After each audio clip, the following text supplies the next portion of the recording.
Hello students, so today we will understand the concept of drift velocity in this video. Let's start. Here we have a conductor or we can say a metallic wire made of copper. ठीक है, एक copper की wire ली हमने जिसमें बहुत सारे आपके free electrons present होते हैं. ठीक है, and these free electrons move randomly. हम जानते हैं कि अभी ये जो वायर है ये बैटरी के साथ कनेक्टेड नहीं है, तो इट मीन्स क्या फ्री इलेक्ट्रॉन्स मूव नहीं कर रहे हैं? No, they are moving. ठीक है, तो वो मूव कर रहे हैं, बट कैसा उनका मोशन रहेगा? रेंडम मोशन रहता है. कोई इलेक्ट्रॉन इस डायरेक्शन में मूव करेगा, कोई इलेक्ट्रॉन इस डायरेक्शन में मूव करेगा, तो सभी इलेक्ट्रॉन्स का जो मोशन होता है वो random.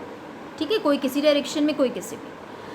So there initial velocity is equal to zero. अगर हम एवरेज इनिशियल वेलोसिटी लें कि सभी इलेक्ट्रॉन्स की, तो वो हमें ज़ीरो मिलती है. ठीक है, कैंसिल आउट हो जाती है आपस में इनकी velocities. And what is there thermal? तो ये जो वेलोसिटी है इनकी अपनी अपनी इलेक्ट्रॉन्स की, ये किसके कारण होती है? It is due to temperature. ठीक है, टेम्परेचर के कारण ये इलेक्ट्रॉन्स जो हैं ये मूव कर रहे हैं, तो इनकी कुछ थर्मल वेलोसिटीज़ होती हैं. एंड दैट थर्मल वेलोसिटी, एक इलेक्ट्रॉन की कितनी रहती है thermal velocity? That is 10⁵ metre per second. This is the thermal velocity of the electron. Okay, now what happen when we connect this wire with our battery? चलिए connect करते हैं battery के साथ. I'll erase all this. Now we are connecting this with our battery. ये हमने connect किया अपना battery के साथ, and here we have the switch also. Now when this wire is connected to the battery, some potential difference will set up across this wire. Sorry, here it will be negative. यहाँ पर minus. ठीक है, plus minus higher potential and this is minus means lower potential. ठीक है, अब इन electrons के ऊपर फोर्स लगेगा. They will experience some force because अब यहाँ पर प्रेजेंस हो गया इलेक्ट्रिक फील्ड का. तो this we have done in our first chapter also कि अगर एक इलेक्ट्रिक फील्ड में एक चार्ज प्रेजेंट हो तो उसके ऊपर फोर्स लगता है. ठीक है, and how much that force? तो that force is equal to Q into E. Now here we are talking about the electrons. तो अगर इलेक्ट्रॉन्स की बात कर रहे हैं तो आपके Q की जगह क्या होगा? Electron. It will be minus E capital E. Capital E means electric field. And why I have written here minus E? Because this force will be in the opposite direction to the electric field. ठीक है, electric field की आप direction देखिए, it is from plus to minus, but your electron will move towards plus. और इसे हम कहते हैं ड्रिफ्ट होना. जैसे ही फोर्स लगेगा, जैसे ही आपने अपनी बैटरी कनेक्ट की, सभी इलेक्ट्रॉन्स ड्रिफ्ट होना शुरू हो जाएंगे. ड्रिफ्ट का मतलब क्या होता है? अपनी पोजीशन से खिसकना. ठीक है, जहाँ वो अपनी ओरिजिनल पर है वहाँ से थोड़ा सा वो खिसक जाएगा. तो अगर हम कहें कि कैसे खिसकेंगे, ये कैसे ड्रिफ्ट होंगे, सो वाइट जो कलर है वो तो शो कर रहा है इनका ओरिजिनल पाथ. ठीक है, तो ब्लू कलर से हम देख सकते हैं इनके ऊपर ड्रिफ्ट लगेगा. सबकी डायरेक्शंस थोड़ा थोड़ा पॉजिटिव की तरफ, लाइक दिस. ये भी इधर की तरफ हो जाएगा. ठीक है, this is also towards positive.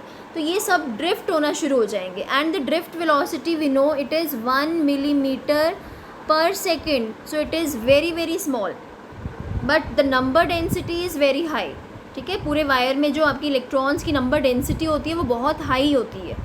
तो उसकी वजह से आपका इंस्टेंट करंट, जैसे आपने स्विच ऑन किया और फ़ैन स्टार्ट हो गया, तो क्या मतलब है? Why it start? इतना ड्रिफ्ट कम वेलोसिटी होने के बाद भी आपका फ़ैन इंस्टेंट कैसे स्टार्ट हो जाता है?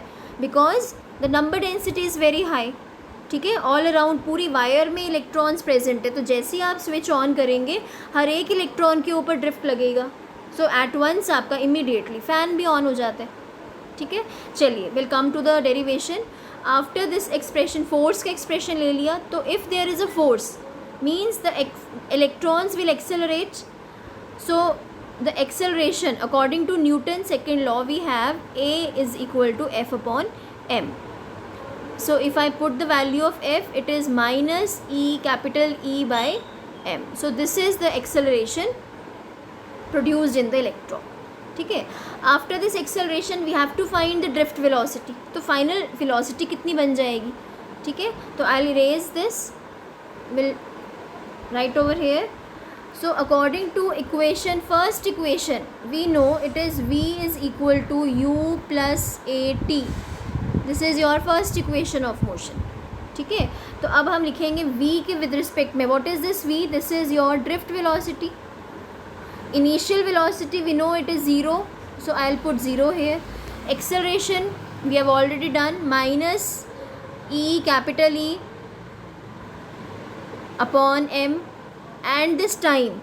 Now I'll change this time with the symbol tau. ठीक है, अब ये टाउ को आप समझिए. This term is known as relaxation time. Relaxation time means the average time between two successive collisions of an electron. जब एक इलेक्ट्रॉन एक्सेलरेट मीन्स जब फोर्स लगा उसके ऊपर एक्सेलरेट होगा तो it will collide with another electron. ठीक है, and it loses some energy. Then by colliding again it accelerates, then again it hits the another electron. तो ये जो दो collisions के बीच में जो टाइम रहेगा, that time will be called as relaxation time. और ये सभी इलेक्ट्रॉन्स का अलग अलग टाइम होगा, कुछ का कम होगा, कुछ का ज़्यादा होगा. तो हम एक एक इलेक्ट्रॉन की बात नहीं कर रहे, we are talking about the average. ठीक है, तो यहाँ पर एवरेज के लिए लेने से हमने टाइम को भी हमने क्या लिया, average time, and the symbol we have taken as tau. ठीक है, तो अब हमारा जो फाइनल एक्सप्रेशन बनेगा that will be, okay, I erase this whole. यहाँ पर एक फाइनल एक्सप्रेशन हम अपना बना लेते हैं. आई होप बच्चों आपको ये समझ में आ रही होगी derivation.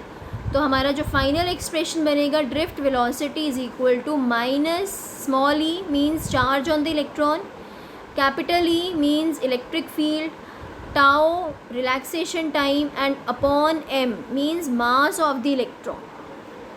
So this is the final expression. Here minus sign indicates that the electron will drift in opposite direction to the electric field. So this was the derivation. ठीक है, तो I hope students you all have understood the concept of drift velocity. Okay, thank you students.